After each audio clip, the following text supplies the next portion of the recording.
भारतीय संविधान की ऐतिहासिक पृष्ठभूमि के बारे में आज मैं पढ़ने वाला हूँ। तो सारे क्वेश्चन एग्जाम व्यू से इम्पोर्टेंट है। सारे क्वेश्चन को ध्यान में रखते चलेंगे।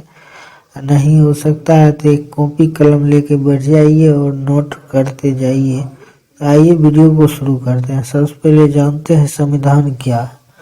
संविधान देश का संविधान उस देश की राजनीतिक व्यवस्था, न्याय व्यवस्था तथा नागरिकों के हितों की रक्षा करने के एक मूल माध्यम होता है। संविधान शब्द सम और विधान दो शब्दों से मिलकर बना है। सम का अर्थ है बराबर और विधान का अर्थ है नियम और कानून होता है, अर्थात वह नियम जो सभी नागरिकों पर एक समान लागू होता है उसे संविधान कहते हैं। संविधान के बारे में क्लियर हो गया होगा, यहाँ से याद रखेंगे।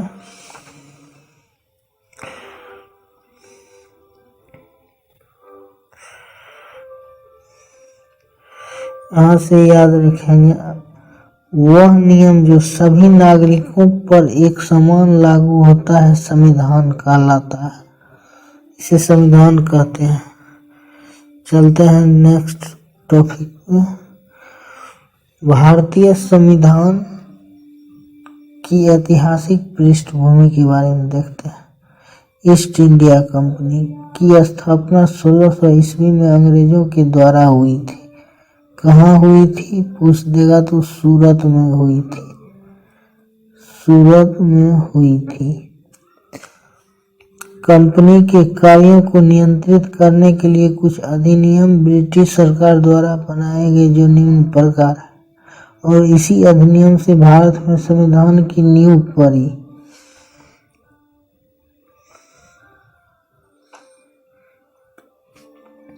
भारतीय संविधान का विकास इन अधिनियमों द्वारा हुआ।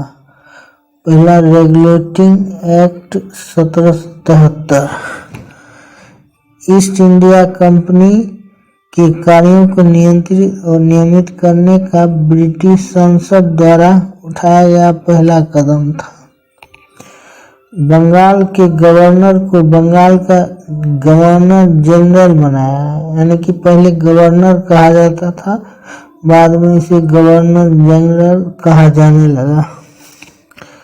लॉर्ड विलियम हेस्टिंग्स बंगाल के प्रथम गवर्नर जनरल बने।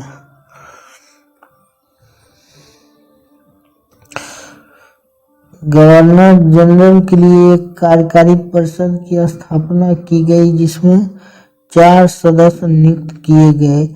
इनमें से कोई अलग से विधान परिषद नहीं था। बम्बई व मद्रास के गवर्नरों को बंगाल के गवर्नर जनरल के अधीन कर दिया गया, यानी कि बम्बई और मद्रास वर्तमान में चेन्नई के गवर्नरों को बंगाल के गवर्नर जनरल बंगाल में मिला लिया गया। तो वो बंगाल का गवर्नर जनरल एक ही होगा, मुंबई मद्रास बंगाल का। फोर्ट विलियम जो कि कलकत्ता में है, फोर्ट विलियम में 1774 ईस्वी में सर्वोच्च न्यायालय की स्थापना अपेक्स न्यायालय के रूप में की गई। एलिजा एम्पे देश के प्रथम मुख्य न्यायाधीश थे। एलिजा एम्पे इम्पोर्टेंट है, नोट कर लीजिएगा। एलिजा एम्पे देश की प्रथम मुख्य न्यायाधीश थे। चलते हैं आगे। यहाँ 3 अन्य न्यायाधीश भी थे, लॉर्ड टाइड, लॉर्ड चैम्बूस, लॉर्ड लेमेस्टर। सिर्फ मुख्य न्यायाधीश एलिजा एम्पे को ही याद रखना है, ये तीनों को याद नहीं रखना है, ये एग्जाम में नहीं पूछा जाएगा।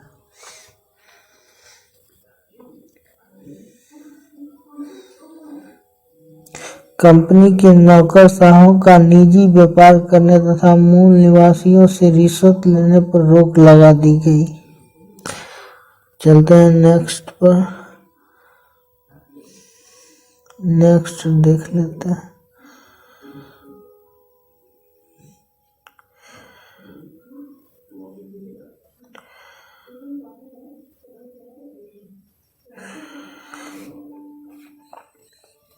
राजस्व कार्यों के लिए कोर्ट ऑफ डायरेक्टर्स की स्थापना की गई, जिसकी सदस्य संख्या 24 रखी गई। ईस्ट इंडिया कंपनी के 20 वर्षों के लिए व्यापारिक अधिकार दिए गए।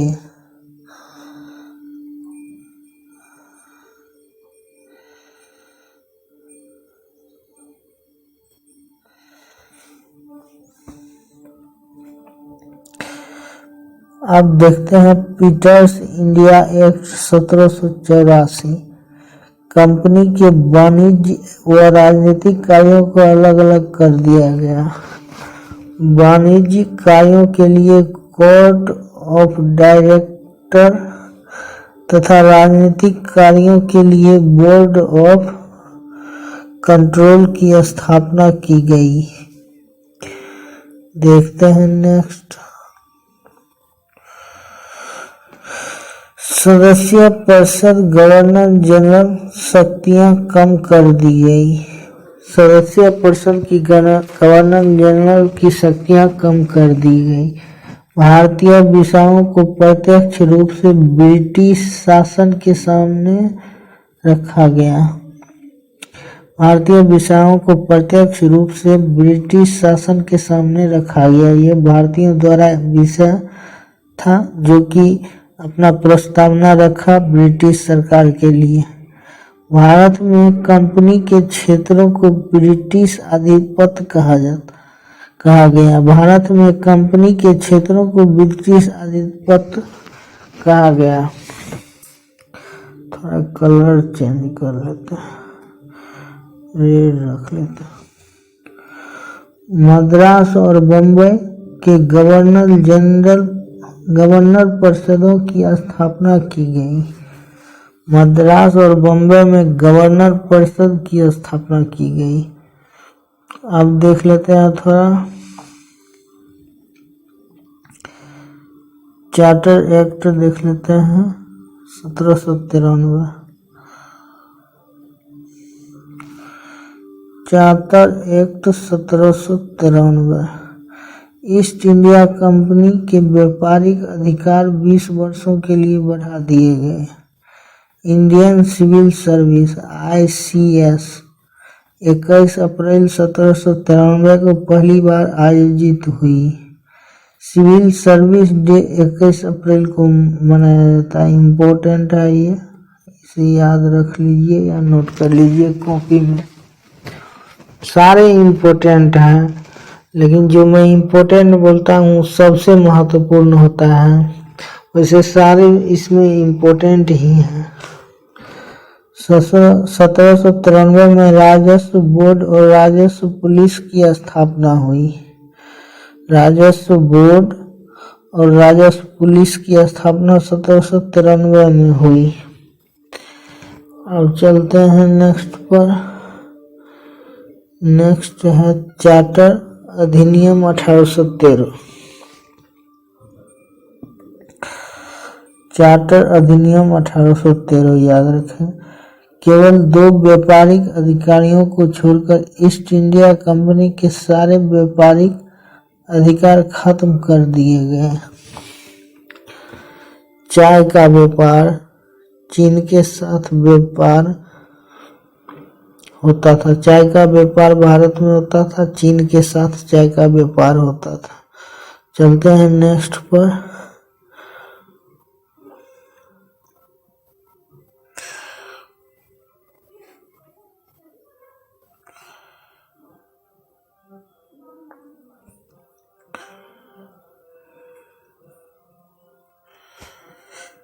भारत में कंपनी के व्यापारिक एकाधिकार को समाप्त किया गया तथा संपूर्ण ब्रिटिश के लिए खोल दिए गए। चार्टर अधिनियम 1833 को देखते हैं। बंगाल के गवर्नर को भारत का गवर्नर जनरल बना दिया। अरे ये तो पढ़े हैं। भारत का प्रथम governor general Lord William Bentinck थे। यह केंद्रीयकरण की दिशा में प्रथम कदम था। बंगाल के गवर्नर को भारत का गवर्नर जनरल बना दिया। पहले बताए थे गवर्नर को बंगाल का गवर्नर जनरल बनाया गया। अब बंगाल के गवर्नर को भारत का गवर्नर जनरल बना दिया गया। भारत के प्रथम governor general Lord William Bentinck थे। यह केंद्रीकरण की दिशा में प्रथम कदम था। चलते हैं नेक्स्ट।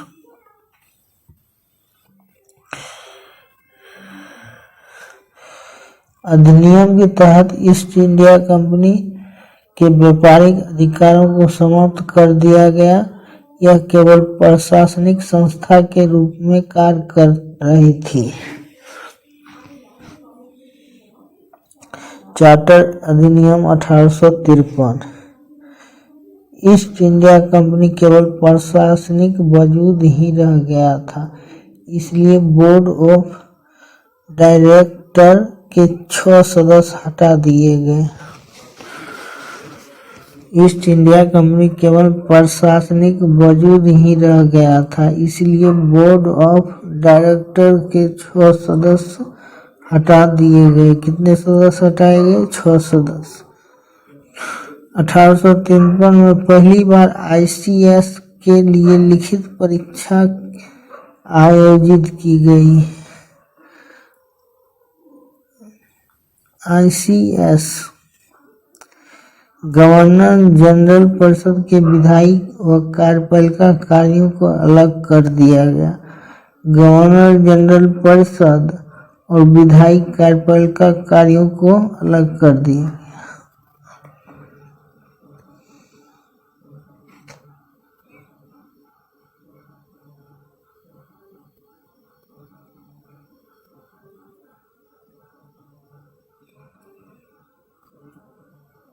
थोड़ा जूम कर लेते हैं, दिक्कत हो रहा होगा।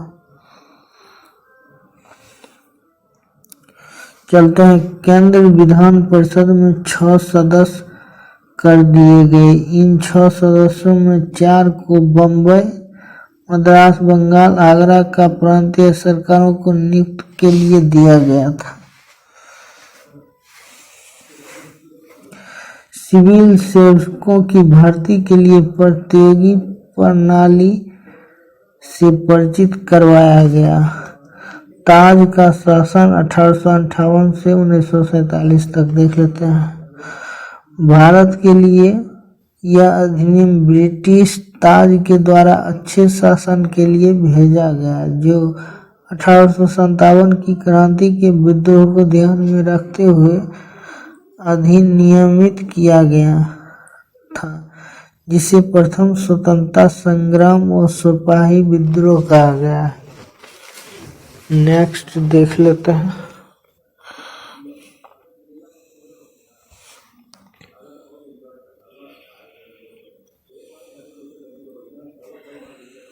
भारतीय शासन अधिनियम 1898। भारतीय परिषद में एक सदस्य भारत सचिव की नियुक्ति की गई, जो ब्रिटिश कैबिनेट का सदस्य था। भारतीय परिषद में एक सदस्य को भारत का सचिव नियुक्त की गई, जो ब्रिटेन कैबिनेट का सदस्य होता था। यानी कि ब्रिटेन कैबिनेट में जो सदस्य होता था उसी को भारतीय परिषद में सचिव बनाया जाता था। गवर्नर जनरल को वायसराय बना दिया गया।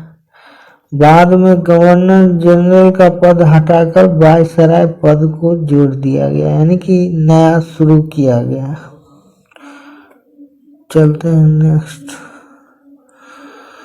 लॉर्ड कैनिंग प्रथम वायसराय और अंतिम गवर्नर जनरल थे। ब्रिटेन के प्रथम लॉर्ड कैनिंग वायसराय थे और अंतिम गवर्नर जनरल भी थे।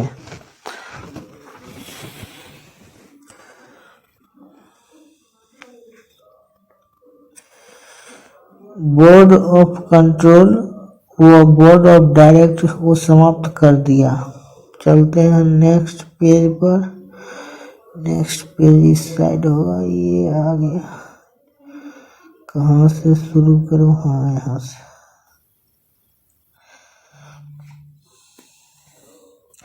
भारत परिषद अधिनियम 1861। 1860 में पहली बार जेम्स विल्सन के द्वारा भारतीय बजट प्रस्तुत किया गया।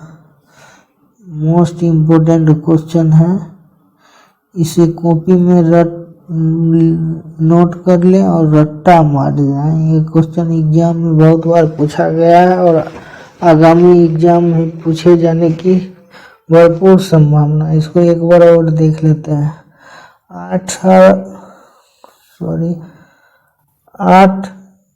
1860 में पहली बार जेम्स विलियमसन के द्वारा भारतीय बजट प्रस्तुत किया गया। ये एक ब्रिटेन के नागरिक थे। इन्होंने भारतीयों का बजट प्रस्तुत किया। इनकम टैक्स की शुरुआत की गई। इसमें इनकम टैक्स के जनक लॉर्ड कैनिंग को कहा जाता है। इनकम टैक्स के जनक लॉर्ड कैनिंग थे।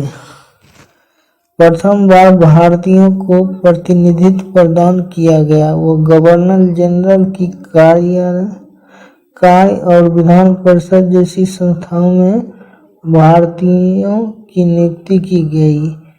3 भारतीयों को विधान परिषद में नियुक्त किया गया। नेक्स्ट,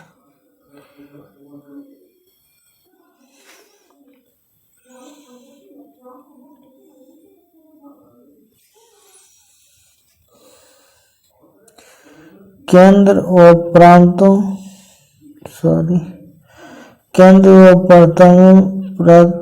प्रांतों में विधान परिषद की स्थापना की। प्रांत का मतलब राज्य होता है और राज्य को वर्तमान में सूबे भी कहते हैं।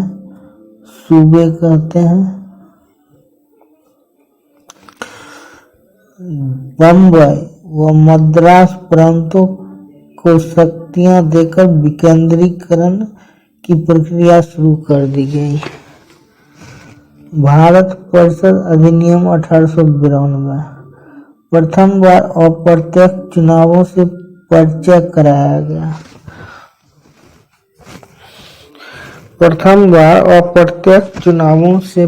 कराया गया। विधान परिषद का आकार बढ़ा दिया गया। इसे अधिनियम के तहत, ये अधिनियम क्या है देख लेते था। ये है भारत परिषद अधिनियम 1861।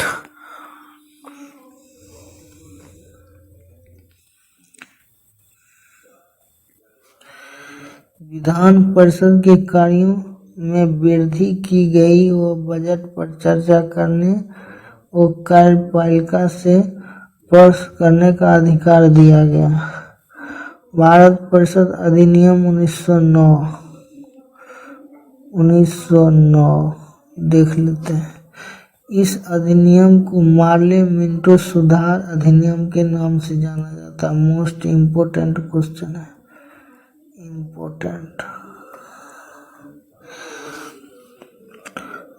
लॉर्ड मार्ले भारत का सचिव तथा लॉर्ड मिंटो तत्कालीन वायसराय थे। विधान परिषद के लिए प्रत्यक्ष चुनाव करवाए गए तथा प्रथम प्रातिनिधिक लोकतंत्र से परिचित कराया गया। यानी कि भारत में विधान परिषद के लिए प्रत्यक्ष चुनाव करवाए गए तथा प्रथम बार प्रातिनिधिक लोकतंत्र से परिचित कराया गया। यानी कि भारत को लोकतंत्र से परिचित कराया गया। तो देखते हैं नेक्स्ट क्वेश्चन क्या कहता है। केंद्रीय विधान परिषद में सदस्यों की संख्या 16 से बढ़ाकर 60 कर दी गई। केंद्रीय विधान परिषद में सदस्यों की संख्या 16 से बढ़ाकर 60 कर दी गई। इम्पोर्टेंट है, स्टार लगा लीजिए। सांप्रदायिक प्रतिनिधित्व प्रणाली की शुरुआत की गई तथा मुसलमानों के लिए पृथक निर्वाचन की व्यवस्था की गई। प्रथम बार वायसराय की परिषद में भारतीयों की नियुक्ति की गई। सत्येंद्र प्रसाद सिन्हा को कानून सदस्य नियुक्त किया गया। पहला भारतीय सत्येंद्र प्रसाद सिन्हा को कानून सदस्य नियुक्त किया गया भारतीय।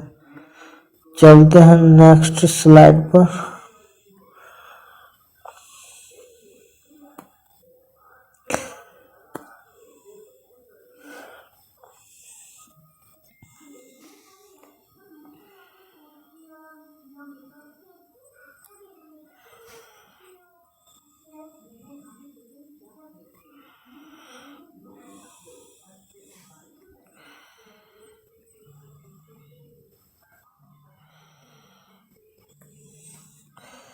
भारत सरकार अधिनियम 1919।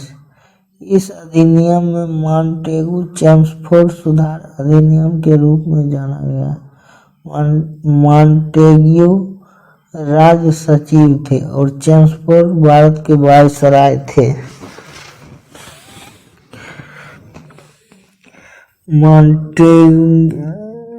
इसमें उलझना नहीं है, मॉन्टेग्यू अलग है, चेम्सफोर्ड अलग है। दोनों को मिलाकर मॉन्टेगू चेम्सफोर्ड सुधार अधिनियम के रूप में जाना गया। केंद्रीय विषयों को सीमांकन किया गया और उन्हें प्रांतीय विषयों से अलग किया गया। दोहरी शासन योजना के तहत प्रांतों में द्वैध शासन की शुरुआत की गई। द्वैध शासन प्रणाली के तहत प्रांतीय विषयों को दो भागों में बांटा गया। देख लेते हैं दो भाग कौन कौन सा है। पहला भाग है हस्तांतरित, दूसरा है आरक्षित। तो आरक्षित विषयों के तहत राज्यपाल विधान परिषद के प्रति उत्तरदायित्व था। राज्यपाल विधान परिषद के प्रति उत्तरदायी नहीं था। प्रथम बार केंद्र में द्विसदनीय व्यवस्था को अपनाया गया। राज्य परिषद में 60 सदस्य थे, याद रखना इसे। राज्य परिषद में 60 सदस्य थे तथा विधान परिषद में 140 सदस्य कर दिए गए। प्रत्यक्ष निर्वाचन व्यवस्था की शुरुआत की गई। प्रत्यक्ष यानी लोकतंत्र के तहत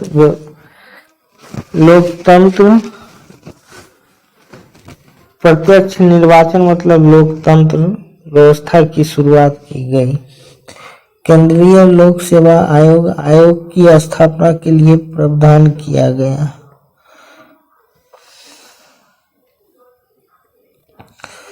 भारत अधिनियम 1919 के तहत बनाए गए नियम को हस्तांतरित के रूप में जाना जाता है।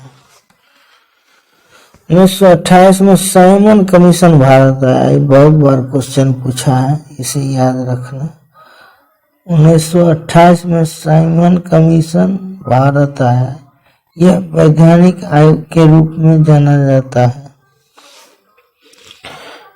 भारत सरकार अधिनियम 1935 पढ़ना है तो देख लेते हैं इसे भी। इसको संघात्मक सरकार की स्थापना की गई। प्रांतों और रियासतों को इकाई के रूप में शामिल करते हुए अखिल भारतीय महासंघ की स्थापना का प्रावधान किया गया था। अधिनियम द्वारा केंद्र और उसकी इकाइयों के मध्य शक्तियों को 3 सूचियों में बांटा गया। नेक्स्ट स्लाइड देख लेते हैं। नेक्स्ट स्लाइड यहाँ से शुरू।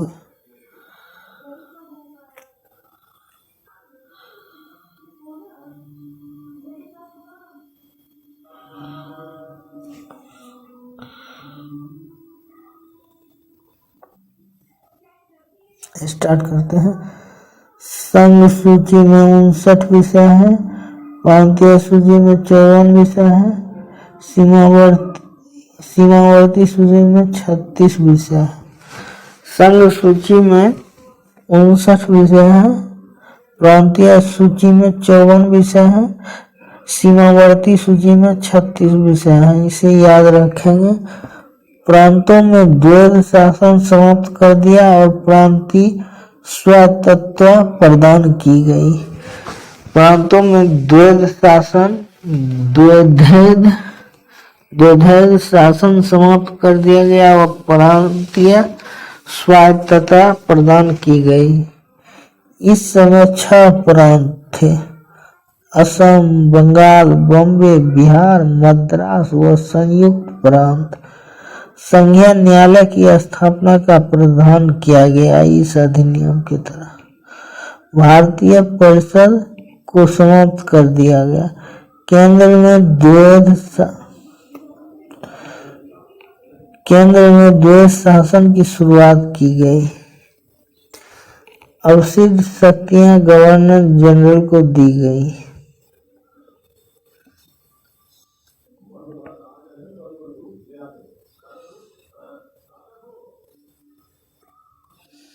भारत स्वतंत्रता अधिनियम 1947 देख लेते हैं, जो कि काफी इम्पोर्टेंट है। स्वतंत्रता की प्राप्ति हमको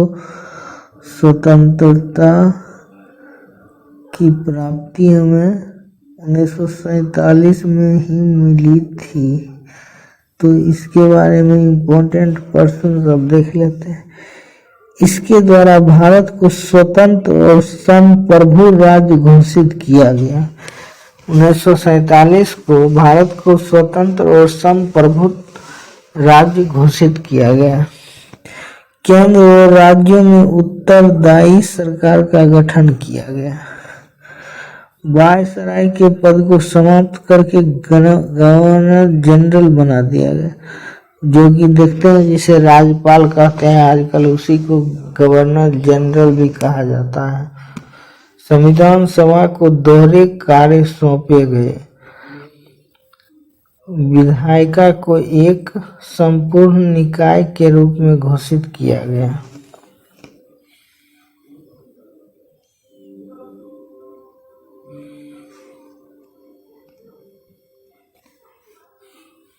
महत्वपूर्ण तथ्य देख लेते हैं कुछ। चार्टर अधिनियम 1833 से पहले अधिनियमों को रेगुलेटिंग अधिनियम व बाद के अधिनियमों को अधिनियम कहा गया। लॉर्ड वारेन हेस्टिंग्स ने 1772 में जिला कलेक्टर का पद बनाया। इम्पोर्टेंट है भाई, स्टार मार लो इसमें। लॉर्ड वारेन हेस्टिंग्स को 1772 में जिला का कलेक्टर पद बनाया गया, लेकिन न्यायिक शक्तियां जिला कलेक्टर के बाद कॉर्नवालिस द्वारा प्रदान की गई। लॉर्ड मेयो के वित्तीय केंद्रीकरण के संकल्प ने भारत में स्थानीय स्वशासन विकास किया गया 1870।